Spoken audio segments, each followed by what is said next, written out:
Friend request অঙ্কিত accept করি।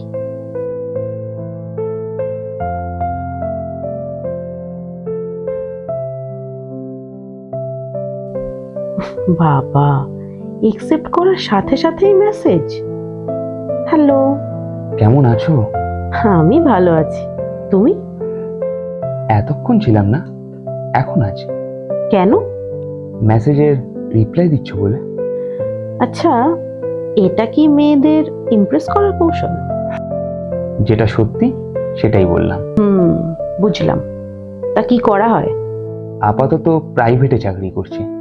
তুমি? আমি খাই দাই ঘুমাই।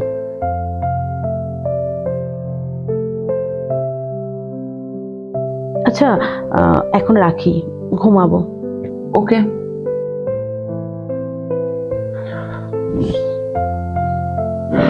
সারাটা দিন খালি মেসেজ করে বেড়াস। তুই জানিস চারিদিকে যেসব ঘটনা ঘটছে।